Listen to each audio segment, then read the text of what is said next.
Basically my world, उसको हम दुनिया कहते हैं। हाँ, शामिल हो या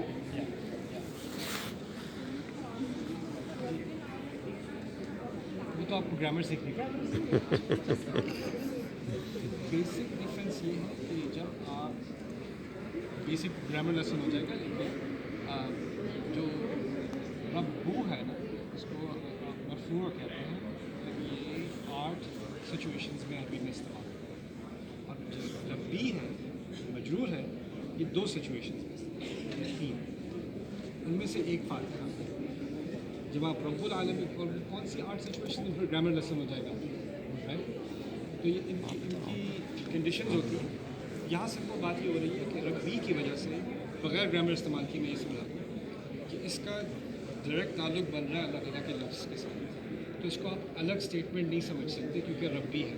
अगर यहाँ रब्बू होता ना तो एक नई स्टेटमेंट होती, क्योंकि रब्बी है तो इस आयत को पिछली आयत से जुड़ा हुआ है, इसके अंदर शामिल है। मुरब्बी में पालने वाला होता है या जी वाले। जब हम हज करते हैं तो हम कहते हैं लब्बाइक अल्लाहुम्मा लब्बाइक, जी जी।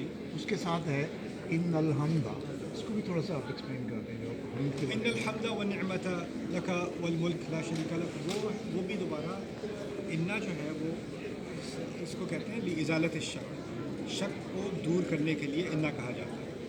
और जो लब्बैक है ना, उसको हमें पहली लब्बैक के साथ जोड़ना पड़ेगा। वो क्या है? फ़तह मक्का। फ़तह मक्का में एक स्टेटमेंट दी जा रही थी कि अब इस शक की कोई गुंजाइश नहीं रही।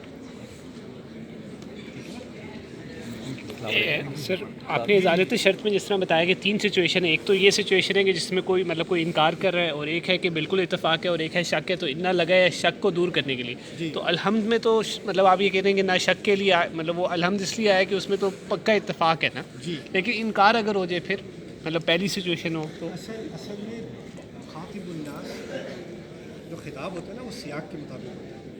अच्छा, और फातिहा का खिताब हर इंसान की रूह के साथ, ज़ाहिर के साथ नहीं है, अंदरून के साथ। असल में ये जो फितरत है, के साथ। फितरत के साथ। और सूरतों में खिताब होगा मुशरिक के साथ, तो फिर उसके लिए वहाँ और उसलूब इस्तेमाल होगा। और किसी और सूरत में होगा मुतरद्दिद के साथ, मुतरद्दिद जिसको शक है, उसके साथ खिताब होगा, वहाँ उसलूब कोई और होगा। और फिर हमारे उलमा जो बलागा के हैं, क्या करते हैं, वो उसलूब का इजाज़ा लेकर कहते हैं कि इस सूरत में शायद इस ऑडियंस से बात हो, फलानी और इस उसलूब की वजह से फलानी ऑडियंस से बात हो। जैसे सूरत रहमान में मसलन कभी ये अना रब्बिकुमा तुकज़्ज़िबान कितनी दफ़ा दोहराया गया, और दोहराया जाता है उसके लिए जो इनकार कर रहा होता है, तो उसके उसलूब से वाज़ेह हो जाता है कि वहाँ बात की जा रही है शदीद इनकार करने वाले से। ठीक है। अस्सलाम वालेकुम उस्ताद साहब, आपसे मस्कत में मुलाकात हुई थी शायद आपको अच्छा, याद हो। माशाल्लाह। और हाँ, आपकी दुआओं से अल्हम्दुलिल्लाह अब्दुल्ला भी ने हिफ्ज़ कर ली है, माशाल्लाह। और मरियम बेटी मरियम किधर है? आपकी तरफ सामने आए। मस्कत। अब ये है कि मरियम अब छोटी जो है हिफ्ज़ कर रही है सारा। आपको याद होगा आप तीनों को मिले थे, तो दुआ कर दें कि इसका भी इंशाल्लाह हो जाए। 4 जुज़ हो गया। कुरान का फहम दे, आमीन कुरान की हिदायत पर जीने की और उसकी हिदायत को फैलाने की। आमीन। बारक अल्लाह उस्ताद, बारक अल्लाह। Welcome to Pakistan again.